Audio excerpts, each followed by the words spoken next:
ਵਾਹਿਗੁਰੂ ਜੀ ਕਾ ਖਾਲਸਾ ਵਾਹਿਗੁਰੂ ਜੀ ਕੀ ਫਤਿਹ। ਮੈਂ ਤੁਹਾਡੀ ਹੋਸਟ ਪ੍ਰੀਤ ਕੌਰ ਨਿਊਜ਼ TV 84 ਦੇ ਨਾਲ ਵੀਅਰਸ। ਅੱਜ 9 ਅਕਤੂਬਰ ਦਾ ਦਿਨ ਸਿੱਖ ਇਤਿਹਾਸ ਦੇ ਵਿੱਚ ਵਿਸ਼ੇਸ਼ ਅਹਿਮੀਅਤ ਰੱਖਦਾ ਹੈ। ਅੱਜ ਚੌਥੇ ਪਾਤਸ਼ਾਹ ਸ਼੍ਰੀ ਗੁਰੂ ਰਾਮਦਾਸ ਜੀ ਦਾ ਪ੍ਰਕਾਸ਼ ਦਿਵਸ ਹੈ। ਇਸ ਪਵਿੱਤਰ ਦਿਨ ਤੇ ਅਸੀਂ ਸਭ ਸਿੱਖ ਸੰਗਤਾਂ ਨੂੰ ਮੁਬਾਰਕਬਾਦ ਦਿੰਦੇ ਹਾਂ। ਅੱਜ ਦੇ ਦਿਨ ਹੀ ਅਜੋਕੇ ਖਾਲਿਸਤਾਨ ਸੰਘਰਸ਼ ਦੇ ਦੋ ਯੋਧਿਆਂ ਭਾਈ ਹਰਜਿੰਦਰ ਸਿੰਘ ਜਿੰਦਾ ਅਤੇ ਭਾਈ ਸੁਖਦੇਵ ਸਿੰਘ ਸੁੱਖਾ ਜੀ ਦਾ ਸ਼ਹੀਦੀ ਦਿਨ ਵੀ ਹੈ। ਠੀਕ 22 ਸਾਲ ਪਹਿਲਾਂ ਅੱਜ ਦੇ ਦਿਨ ਉਹਨਾਂ ਨੇ ਊਨਾ ਜੇਲ੍ਹ ਦੇ ਵਿੱਚ ਹੱਸ ਕੇ ਫਾਂਸੀ ਦੇ ਰੱਸੇ ਨੂੰ ਆਪਣੇ ਗਲਾਂ ਵਿੱਚ ਪਾ ਕੇ ਸ਼ਹੀਦੀ ਜਾਮ ਪੀਤੇ ਸਨ। ਭਾਈ ਜਿੰਦਾ ਤੇ ਭਾਈ ਸੁੱਖਾ ਖਾਲਸਾ ਪੰਥ ਦੇ ਇਤਿਹਾਸ ਦੇ ਉਹ ਧਰੂ ਤਾਰੇ ਬਣ ਗਏ ਹਨ ਜਿਨ੍ਹਾਂ ਦੀ ਰੋਸ਼ਨੀ ਭਵਿੱਖ ਦੀਆਂ ਪੀੜ੍ਹੀਆਂ ਨੂੰ ਹਮੇਸ਼ਾ ਰਾਹ ਦਰਸਾਉਂਦੀ ਰਹੇਗੀ। ਅੱਜ ਇਸ ਵਿਸ਼ੇਸ਼ ਦਿਨ ਦੇ ਮੌਕੇ ਅਸੀਂ ਇਹਨਾਂ ਦੋ ਬਹਾਦਰ ਸੂਰਵੀਰਾਂ ਦੇ ਪਰਿਵਾਰਕ ਮੈਂਬਰਾਂ ਨਾਲ ਗੱਲਬਾਤ ਕਰਾਂਗੇ। ਸਭ ਤੋਂ ਪਹਿਲਾਂ ਅਸੀਂ ਗੱਲਬਾਤ ਕਰਦੇ ਹਾਂ ਪਿੰਡ ਗਦਲੀ ਜ਼ਿਲ੍ਹਾ ਅੰਮ੍ਰਿਤਸਰ ਤੋਂ ਭਾਈ ਹਰਜਿੰਦਰ ਸਿੰਘ ਜਿੰਦਾ ਜੀ ਦੇ ਬ੍ਰਦਰ ਸਰਦਾਰ ਭੁਪਿੰਦਰ ਸਿੰਘ ਜੀ ਨਾਲ, ਜਿਹੜੇ ਕਿ ਇਸ ਵੇਲੇ ਸਾਨਾ ਫੋਨ ਲਾਈਨ ਤੇ ਜੁੜ ਚੁੱਕੇ ਨੇ। ਜੀ ਵੀਰ ਜੀ, ਵਾਹਿਗੁਰੂ ਜੀ ਕਾ ਖਾਲਸਾ ਵਾਹਿਗੁਰੂ ਜੀ ਕੀ ਫਤਿਹ। ਵਾਹਿਗੁਰੂ ਜੀ ਕਾ ਖਾਲਸਾ ਵਾਹਿਗੁਰੂ ਜੀ ਕੀ ਫਤਿਹ। ਵੀਰ ਜੀ, ਸਭ ਤੋਂ ਪਹਿਲਾਂ ਤਾਂ ਤੁਹਾਡਾ ਅਸੀਂ TV 84 ਦੇ ਦਰਸ਼ਕਾਂ ਦੇ ਪਹਿਲੀ ਵਾਰ ਰੂਬਰੂ ਹੋਣ ਤੇ ਬਹੁਤ-ਬਹੁਤ ਸਵਾਗਤ ਕਰਦੇ ਹਾਂ। ਵੀਰ ਜੀ, ਜਿਸ ਤਰ੍ਹਾਂ ਅੱਜ ਤੁਹਾਡੇ ਭਾਵੇਂ ਇੱਥੇ 10 ਅਕਤੂਬਰ ਦਾ ਦਿਨ 10 ਅਕਤੂਬਰ ਦੀ ਸਵੇਰ ਹੈ, ਪਰ ਬੀਤੇ ਕੱਲ 9 ਅਕਤੂਬਰ ਨੂੰ ਪਿੰਡ ਗਦਲੀ ਵਿਖੇ ਵੀਰ ਜਿੰਦਾ ਸੁੱਖਾ ਜੀ ਦੀ ਸ਼ਹਾਦਤ ਨੂੰ ਸਮਰਪਿਤ ਬੜਾ ਸਫਲ ਸਮਾਗਮ ਹੋਇਆ। ਇਸ ਸਮਾਗਮ ਦੇ ਵੇਰਵੇ ਸਾਡੇ ਬਾਹਰ ਦੇ ਦਰਸ਼ਕਾਂ ਦੇ ਨਾਲ ਸਾਂਝੇ ਕਰੋ। ਹਾਂਜੀ ਜੀ ਵੀਰ ਜੀ। 9 ਤਰੀਕ ਨੂੰ ਭਾਈ ਜਿੰਦਾ ਤੇ ਭਾਈ ਸੁੱਖਾ ਦਾ ਸ਼ਹੀਦੀ ਦਿਹਾੜਾ ਮਨਾਇਆ ਗਿਆ ਜੀ। ਬਹੁਤ ਹੀ ਸੰਗਤਾਂ ਨੇ ਉਤਸ਼ਾਹ ਦੇ ਨਾਲ ਮਨਾਇਆ ਹਰ ਸਾਲ ਦੀ ਤਰ੍ਹਾਂ। ਹਾਂਜੀ। ਇਹ ਭਾਈ ਸਾਹਿਬ ਦਾ ਪਹਿਲਾ ਸ਼ਹੀਦੀ ਦਿਹਾੜਾ ਸੀ ਜੀ। ਕਾਫੀ ਸੰਗਤਾਂ ਵਿੱਚ ਜੋ ਸੀ ਇਹ ਸ਼ਹੀਦੀ ਦਿਹਾੜਾ ਮਨਾਉਣ ਬਾਰੇ। ਹਾਂਜੀ। ਹੋਰ ਦੱਸੋ ਜੀ। ਜੀ ਵੀਰ ਜੀ, ਜਿਸ ਤਰ੍ਹਾਂ ਅਸੀਂ ਸਾਨੂੰ ਤਾਂ ਪਤਾ ਕਿ ਉਹਨਾਂ ਨੇ ਕਿਸ ਤਰ੍ਹਾਂ ਸ਼ਹੀਦੀ ਦਿੱਤੀ ਹੈ ਜਾਂ ਫਿਰ ਉਹਨਾਂ ਕੀ ਵਾਪਰਿਆ ਸੀ, ਸਿੱਖ ਕੌਮ ਇਸ ਬਾਰੇ ਪੂਰੀ ਤਰ੍ਹਾਂ ਜਾਣਦੀ ਹੈ, ਪਰ ਅਸੀਂ ਜਾਣਨਾ ਚਾਹਾਂਗੇ ਤੁਹਾਡੇ ਪਰਿਵਾਰ ਦੇ ਬਾਰੇ ਵੀ, ਕਿ ਤੁਸੀਂ ਆਪਣੇ ਪਰਿਵਾਰ ਬਾਰੇ ਸਾਨੂੰ ਥੋੜਾ ਵੇਰਵਾ ਦਿਓ ਕਿ ਤੁਹਾਡੇ ਪਰਿਵਾਰ ਦੇ ਵਿੱਚ ਕਿੰਨੇ ਮੈਂਬਰ ਸੀਗੇ ਤੇ ਹੁਣ ਕੀ ਹੋ ਰਿਹਾ ਤੁਹਾਡੇ ਪਰਿਵਾਰ ਦੇ ਵਿੱਚ। ਸਾਡੇ ਪਰਿਵਾਰ ਵਿੱਚ ਅਸੀਂ 4 ਭੈਣ ਭਰਾ ਹਾਂ ਜੀ। ਸਭ ਤੋਂ ਵੱਡੇ ਭਾਈ ਹਰਪਾਲ ਸਿੰਘ ਜੀ, ਉਸ ਤੋਂ ਮੇਰੀ ਭੈਣ ਬਲਵਿੰਦਰ ਕੌਰ ਹਾਂਜੀ, ਉਸ ਤੋਂ ਛੋਟਾ ਮੈਂ ਹਾਂਜੀ, ਉਸ ਤੋਂ ਛੋਟਾ ਭਾਈ ਜਿੰਦਾ ਜੀ। ਭਾਈ ਜਿੰਦਾ ਸਭ ਤੋਂ ਛੋਟਾ ਸੀ ਜੀ। ਭਾਈ ਜਿੰਦੇ ਦਾ ਬਚਪਨ ਜਿਹੜਾ ਤਕਰੀਬਨ ਮੇਰੇ ਨਾਲ ਜ਼ਿਆਦਾ ਵਿਚਰਿਆ ਹਾਂਜੀ, ਕਿਉਂਕਿ ਅਸੀਂ ਦੋਵੇਂ ਘਰ ਵਿੱਚ ਵੱਡਾ ਭਾਈ ਸਾਹਿਬ ਨੌਕਰੀ ਦਾ ਹੋਣ ਕਰਕੇ ਬਾਹਰ ਰਹਿੰਦਾ ਸੀ ਹਾਂਜੀ, ਤੇ ਭਾਈ ਜਿੰਦਾ ਮੇਰੇ ਨਾਲ ਘਰ ਵਿੱਚ ਮੇਰੇ ਘਰ ਦਾ ਕੰਮ ਵੀ ਬਣਾਉਂਦਾ ਸੀ। ਇਸ ਕਰਕੇ ਅਸੀਂ ਦੋਵੇਂ ਰਲ ਕੇ ਹੀ ਚੱਲਦੇ ਹਾਂ ਜੀ, ਜਿਹਦੇ ਨਾਲ ਦਿਲ ਦੀ ਗੱਲ ਵੀ ਸਾਂਝੀ ਕਰਦੇ ਜਾਂਦੇ ਸਾਂ ਜੀ। ਜੀ ਭਾਈ ਜਿੰਦਾ ਇੱਕ ਪਿੰਡ ਗਦਲੀ ਉਸੇ ਪ੍ਰਾਇਮਰੀ ਸਕੂਲ ਚ 5ਵੀਂ ਕਲਾਸ ਉਹਨਾਂ ਪਾਸ ਕੀਤੀ। ਉਸ ਤੋਂ ਬਾਅਦ ਗਹਿਰੀ ਮੰਡੀ ਵਿੱਚ 11ਵੀਂ ਕਲਾਸ ਤੱਕ ਗਹਿਰੀ ਮੰਡੀ ਵਿੱਚ ਰਹੇ। ਉਸ ਤੋਂ ਬਾਅਦ ਖਾਲਸਾ ਕਾਲਜ ਵਿੱਚ ਐਡਮਿਸ਼ਨ ਲੈ ਲਿਆ ਹਾਂਜੀ। ਉਹਨਾਂ ਦਾ ਪੜ੍ਹਦੇ ਸੰਗਤਾਂ ਦੇ ਨਾਲ ਕਾਫੀ ਪਿਆਰ ਸੀ ਤੇ ਸੰਗਤਾਂ ਦੇ ਨਾਲ ਆਉਣ ਜਾਣ ਕਰਕੇ ਇਹ ਸੰਘਰਸ਼ ਵੱਲ ਜ਼ਿਆਦਾ ਚੱਲੇ ਜੀ। ਜੀ ਤੇ ਵੀਰ ਜੀ, ਜਿਸ ਤੁਸੀਂ ਉਹਨਾਂ ਨੇ ਪੂਰੀ ਲਾਈਫ ਦੇ ਬਾਰੇ ਦੱਸਿਆ ਕਿ ਕਿੱਥੇ ਪੜ੍ਹੇ ਲਿਖੇ ਸੀਗੇ ਤੇ ਕੀ ਕੀਤਾ ਉਹਨਾਂ ਨੇ, ਪਰ ਅਸੀਂ ਜਾਣਨਾ ਚਾਹਾਂਗੇ ਕਿ ਤੁਹਾਡੇ ਛੋਟੇ ਬ੍ਰਦਰ ਸੀਗੇ, ਉਹ ਛੋਟੇ ਬ੍ਰਦਰ ਜਿਹੜੇ ਤੁਹਾਡੇ ਸੀਗੇ, ਤੁਸੀਂ ਉਹਨਾਂ ਦੀ ਕੁਛ ਯਾਦਾਂ, ਕੋਈ ਐਸੀ ਯਾਦਾਂ ਜੋ ਤੁਹਾਨੂੰ ਅੱਜ ਤੱਕ ਯਾਦ ਨੇ ਔਰ ਸਾਡੇ ਦਰਸ਼ਕਾਂ ਨਾਲ ਜ਼ਰੂਰ ਸਾਂਝਾ ਕਰੋ ਵੀ। ਮੈਂ ਉਹ ਭੈਣ ਜੀ ਨਾਲ ਗੱਲ ਕਰ ਰਿਹਾ ਸੀ ਹੁਣੇ ਜੀ। ਤੇ ਭਾਈ ਜਿੰਦੇ ਦਾ ਮੇਰੇ ਨਾਲ ਘਰ ਵਿੱਚ ਇੱਕ ਦੂਜੇ ਦੇ ਨਾਲ ਜਿੱਦਾਂ ਕਿ ਅਸੀਂ ਤੇ ਭਰਾ ਇੱਕ ਦੂਜੇ ਦੇ ਤਰੀਕੇ ਦਾ ਕੰਮ ਕਰਦੇ, ਵੰਡ ਕੇ ਕੰਮ ਕਰਦੇ ਹੁੰਦੇ ਸਾਂ ਹਾਂਜੀ। ਜਦੋਂ 11ਵੀਂ ਕਲਾਸ ਵਿੱਚ ਭਾਈ ਸਾਹਿਬ ਖਾਲਸਾ ਕਾਲਜ ਪੜ੍ਹਨੇ ਪੈ ਗਏ ਜੀ। ਘਰ ਦਾ ਕੰਮ ਸਾਰਾ ਮੈਨੂੰ ਪੈਣ ਕਰਕੇ ਮੈਨੂੰ ਕਾਫੀ ਗੁੱਸਾ ਕਿ ਇਹ ਖਾਲਸਾ ਕਾਲਜ ਚਲ ਗਿਆ ਤਾਂ ਸਾਰਾ ਕੰਮ ਨਹੀਂ ਹੁੰਦਾ ਹਾਂਜੀ। ਤੇ ਭਾਈ ਸਾਹਿਬ ਜਦੋਂ ਆਉਣਾ ਮੈਂ ਇਹਨਾਂ ਨੂੰ ਕਹਿਣਾ, ਮੈਂ ਯਾਰ ਤੂੰ ਮੇਰੇ ਨਾਲ ਕੰਮ ਕੁੰਮ ਲਾਇਆ ਕਰ। ਜਦੋਂ ਇਹਨੇ ਟਾਲ ਮਟੋਲ ਕਰਨੀ ਕਰਕੇ ਧੱਕੇ ਕੰਮ ਕਰਾਉਣਾ। ਫਿਰ ਹੌਲੀ ਹੌਲੀ ਖਾਲਸਾ ਕਾਲਜ ਰਹਿਣ ਦਾ ਉੱਥੇ ਰਹਿਣ ਦਾ, ਉੱਥੇ ਹੀ ਪੜ੍ਹਦਿਆਂ ਸ਼੍ਰੀ ਦਰਬਾਰ ਸਾਹਿਬ ਜਾਣ ਦਾ ਸੰਤਾਂ ਦੇ ਨਾਲ ਕਾਫੀ ਪਿਆਰ ਹੋ ਗਿਆ ਇਹਦਾ ਜੀ। ਤੇ ਇਹ ਖਾਲਸਾ ਕਾਲਜ ਵਿੱਚ ਵੀ ਆਪਣੀ जिन्ने स्टूडेंट होंगे अपने दोस्त नाल इज्जत ना रहिंदा सी। हाँ जी। एक बार की गल वा के ये भी कोई लड़कियां दे नाल ये झगड़ा हो गया। हाँ जी। ये भाई साहब मैनू लैके गया, मैं तो भाई साहब दोनों जाने हाँ आ जाने जी। भाई साहब उन्होंने काफी गर्म बोलन लग पिया। भाई साहब जो तेन बोलते ही नहीं कि तू उन्होंने काफी क्यों गर्म होना। हाँ जी। असल तो मैनू ये डर है कि 8-10 जाने आ मेरे गल पैणगे जी। भाई साहब कहते डरदा कर तू मेरे वास्ते तो मैं कला ही बड़ा। हाँ जी। वो भाई जिंदे नूं कहंदे नहीं यार तू साडा छोटा वीर नहीं करना, तू झगड़ा नहीं करना। हाँ जी।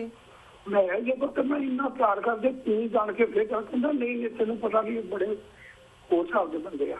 हाँ जी। ते फिर चलो झगड़ा झुगड़ा तो कोई ना होया, फिर असीं वापस आ गए।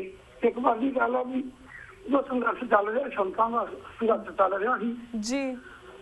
भाई साहब नूं सदर थाने वाली पुलिस फड़ के लै गई जी। तो मैनू तो डर ही भी पता नहीं किन्ना क उसे भाई साहब तशद्दुद हो रहा ना। हाँ जी। मैं डरदा डरदा उसे सदर थाने गया, जाकर मैं देखा कि उसे घट तो घट 150-200 स्टूडेंट खालसा कॉलेज का। हाँ जी। भाई साहब हस हस के गल्लां करन डे ते मैं देखा मैं भी इत्थे ठंडे दियां बोतलां चलन दियां जी। बड़े खुश हुआ जी। और उसदा भाई कहंदे आ तू रिवाल्वर दे जेड़ा तेरे कोल हैगा। हाँ जी। भाई साहब कहते भी नहीं नहीं मेरे को रिवाल्वर नहीं हैगा, मेरे को तो स्टेन का ना। हाँ जी। और थानेदार कहते नहीं यार तू तेरे को रिवाल्वर कहते मेरे को स्टेन का लाया तू रिवाल्वर की जी। वो कहता किथे आ कहता संतां को कही मैं ला देना हुणे गल करो जी। वो फिर उन्होंने हासा मजाक करते करते उन्होंने फिर इदा उन्होंने जीवन तो बीतिया जी। और उस टाइम से भाई मसला सिंह होनी ना स्कूटर से उन्होंने स्कूटर फड़िया गया, दो पुलिस वाले उन्होंने स्कूटर रेड होंगे तो भाई मसला सिंह होनी थी चलो दरबार साहब पहुंची। हाँ भाई जी। साहब ने जो पता लगा भी मसला सिंह का स्कूटर पुलिस वाले आ रहे हैं, भाई साहब ने उतों एक फड़ के तो पुलिस वाले जी। भाई साहब कहते ताकि जरूरत का भाई मसला होता स्कूटर लिया वास्ते। हाँ जी।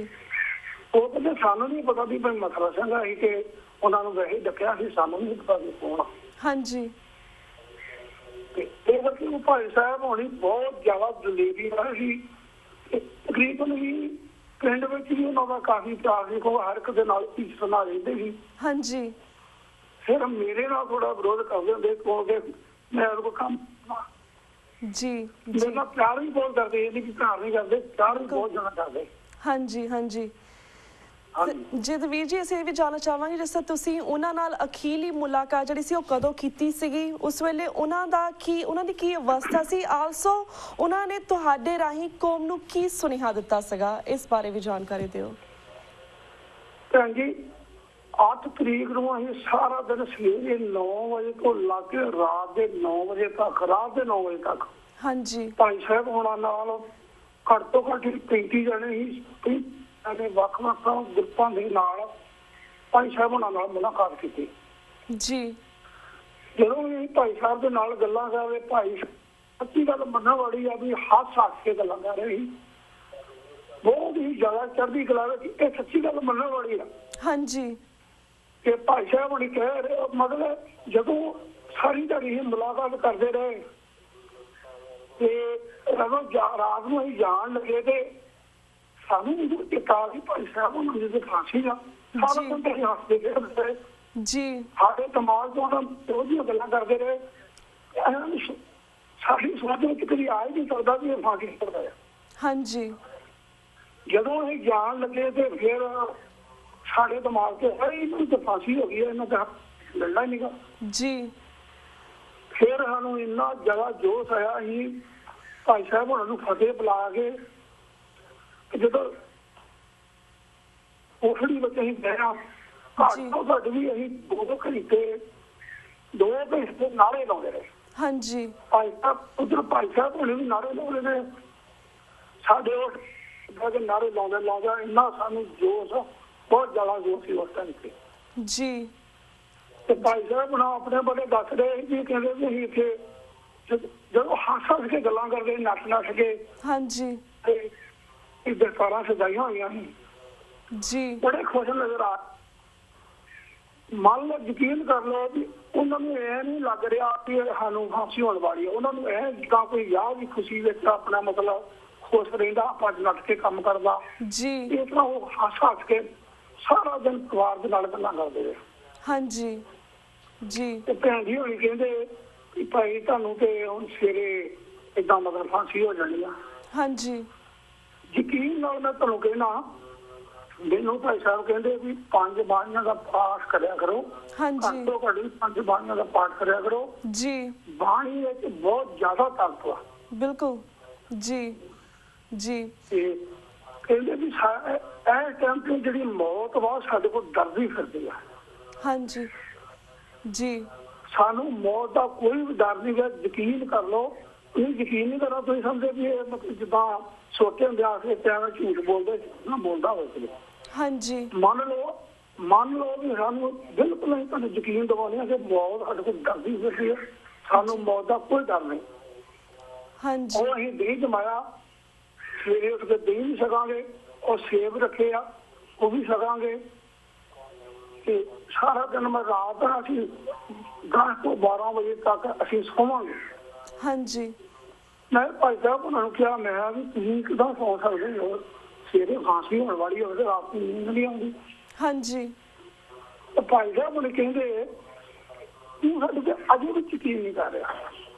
ਜੀ ਜਦੋਂ ਤੈਨੂੰ ਅਸੀਂ ਕਹਿ ਰਹੇ ਆ ਵੀ ਸਾਨੂੰ ਮੌਤ ਦਾ ਕੋਈ ਡਰ ਨਹੀਂ, ਹਾਂਜੀ ਮੌਤ ਸਾਡੇ ਤੋਂ ਖੁਦ ਡਰਦੀ ਪੈਂਦੀ ਆ। ਜੀ ਅਸੀਂ 2 ਘੰਟੇ ਆਰਾਮ ਕਰਾਂਗੇ, ਸੋਵਾਂਗੇ।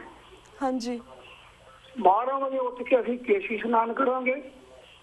ਸਾਰੇ ਦਿਨ ਦੀਆਂ ਨਿਤਨੇਮ ਦੀਆਂ ਬਾਣੀਆਂ ਦਾ ਪਾਠ ਕਰਾਂਗੇ। ਹਾਂਜੀ ਪਾਠ ਕਰਦਿਆਂ ਅਸੀਂ ਦੇਹ ਵੀ ਸਰਾਂਗੇ, ਛੇ ਵੀ ਸਰਾਂਗੇ। ਜੀ 4 ਵਜੇ ਤੱਕ ਅਸੀਂ ਆਪਣਾ ਮੁਕੰਮਲ ਕਰਕੇ ਹਾਂਜੀ ਤਿਆਰ ਹੋ ਜਾਵਾਂਗੇ। ਹਾਂਜੀ ਤੇ ਖਾਲਿਸਤਾਨ ਦੇ ਨਾਰੇ ਲਾਉਂਦੇ, ਸੰਤਾਂ ਦੇ ਨਾਰੇ ਲਾਉਂਦੇ ਹੋਏ, ਜੰਕਾਰੇ ਛੱਡਦੇ ਹੋਏ, ਜੰਕਾਰੇ ਛੱਡਦੇ ਹੋਏ ਅਸੀਂ ਫਾਂਸੀ ਦੇ ਰੱਥੇ ਆਗੇ ਪਹੁੰਚਾਂਗੇ। ਜੀ ਬਿਲਕੁਲ। ਤੇ ਵੀਰ ਜੀ ਸਾਰੇ ਦੁਨੀਆ ਨੂੰ ਪਤਾ, ਸਾਰੇ ਦਰਸ਼ਕਾਂ ਨੂੰ ਪਤਾ ਜਿਹੜੇ ਸੁਣਦੇ ਪਏ ਨੇ ਕਿ ਕਿਸ ਤਰ੍ਹਾਂ ਸਾਡੇ ਜਿਹੜੇ ਵੀਰ ਸੀਗੇ, ਸਾਡੇ ਸੂਰਵੀਰ ਬ੍ਰਦਰ ਸੀਗੇ, ਇਹ ਕਿੰਨੇ ਬਹਾਦਰ ਸੀਗੇ। ਆਲਸੋ ਜਿਹੜੀ ਉਸ ਵੇਲੇ ਦੀਆਂ ਸਰਕਾਰਾਂ ਸੀ ਸਾਨੂੰ ਸਿੱਖਾਂ ਨੂੰ ਭੇਡ ਬੱਕਰੀਆਂ ਵਾਂਗੂ ਮਾਰੀ ਜਾ ਰਹੀਆਂ ਸੀ। ਇਹ ਵੀਰਾਂ ਨੇ ਉਹਨਾਂ ਨੂੰ ਇੱਕ ਐਸਾ ਅਹਿਸਾਸ ਕਰਵਾਇਆ, ਐਸਾ ਜਵਾਬ ਦਿੱਤਾ ਕਿ ਅਸੀਂ ਕੋਈ ਭੇਡ ਬੱਕਰੀ ਨਹੀਂ, ਅਸੀਂ ਸ਼ੇਰ ਹਾਂ, ਅਸੀਂ ਸਿੱਖ ਕੌਮ ਦੇ ਬੱਚੇ ਹਾਂ। ਤੇ ਸਾਨੂੰ ਬਹੁਤ ਉਹਨਾਂ ਤੇ ਫਕਰ ਵੀ ਆ, ਅਸੀਂ ਮਾਣ ਰੱਖਦੇ ਹਾਂ ਕਿ ਈਵਨ ਆਉਣ ਵਾਲੀ ਜਿਹੜੀ ਜਨਰੇਸ਼ਨ ਹੈ ਅਸੀਂ ਵੀ ਉਹਨਾਂ ਤੇ ਬਹੁਤ ਮਾਣ ਰੱਖਦੇ ਹਾਂ ਕਿ ਇਸ ਤਰ੍ਹਾਂ ਦੇ ਸੂਰਬੀਰ ਸਾਡੇ ਸਿੱਖ ਕੌਮ ਦੇ ਵਿੱਚ ਪੈਦਾ ਹੋਏ। ਐਂਡ ਤੁਹਾਡਾ ਵੀ ਬਹੁਤ ਬਹੁਤ ਸ਼ੁਕਰੀਆ ਕਿ ਤੁਸੀਂ ਪੂਰੇ ਉਹਨਾਂ ਦੀ ਜ਼ਿੰਦਗੀ ਦੇ ਬਾਰੇ ਆਪਣੇ ਪਰਸਨਲ ਐਕਸਪੀਰੀਅੰਸ ਸਾਡੇ ਦਰਸ਼ਕਾਂ ਨਾਲ ਸ਼ੇਅਰ ਕੀਤੇ ਤੇ ਪੂਰੀ ਜਾਣਕਾਰੀ ਦਿੱਤੀ। ਈਵਨ ਜਿਹੜੀ ਖਾਲਿਸਤਾਨ ਦਾ ਜਿਹੜਾ ਸੰਘਰਸ਼ ਉਹਨਾਂ ਨੇ ਵਿੱਢਿਆ ਸੀਗਾ, ਸ਼ੁਰੂ ਕੀਤਾ ਸੀਗਾ, ਜਿਹੜੀ ਅੱਜ ਦੀ ਜਨਰੇਸ਼ਨ ਆ ਉਹ ਅਸੀਂ ਉਸੇ ਰਸਤੇ ਤੇ ਚੱਲ ਰਹੇ ਹਾਂ। ਹੋਪਫੁਲੀ ਫਿਊਚਰ ਦੇ ਵਿੱਚ ਅਸੀਂ ਆਪਣੇ ਖਾਲਿਸਤਾਨ, ਆਪਣਾ ਆਜ਼ਾਦ ਦੇਸ਼ ਲੈ ਕੇ ਛੱਡਾਂਗੇ ਵੀਰ ਜੀ। ਤੇ ਵੀਰ ਜੀ ਤੁਹਾਡਾ ਸ਼ੁਕਰੀਆ ਕਿ ਤੁਸੀਂ ਸਾਡੇ ਦਰਸ਼ਕਾਂ ਦੇ ਰੂਬਰੂ ਹੋਏ, ਆਪਣੇ ਵਿਚਾਰ ਸਾਂਝੇ ਕੀਤੇ, ਵੀਰ ਜੀ ਦੀ ਲਾਈਫ ਦੇ ਬਾਰੇ ਸਾਡੇ ਦਰਸ਼ਕਾਂ ਨਾਲ ਵਿਚਾਰ ਸਾਂਝੇ ਕੀਤੇ। ਵੀਰ ਜੀ ਹੁਣ ਵਕਤ ਹੋ ਗਿਆ ਤੁਹਾਡੇ ਕੋਲ ਇਜਾਜ਼ਤ ਲੈਣ ਦਾ। ਇਸ ਦੇ ਨਾਲ ਹੁਣ ਅਸੀਂ ਤੁਹਾਡੇ ਕੋਲ ਇਜਾਜ਼ਤ ਵੀ ਲੈਂਦੇ ਹਾਂ। ਵਾਹਿਗੁਰੂ ਜੀ ਕਾ ਖਾਲਸਾ, ਵਾਹਿਗੁਰੂ ਜੀ ਕੀ ਫਤਿਹ। Viewers, ਵਕਤ ਹੋ ਗਿਆ ਇੱਕ ਛੋਟੇ ਜਿਹੇ ਬ੍ਰੇਕ ਦਾ।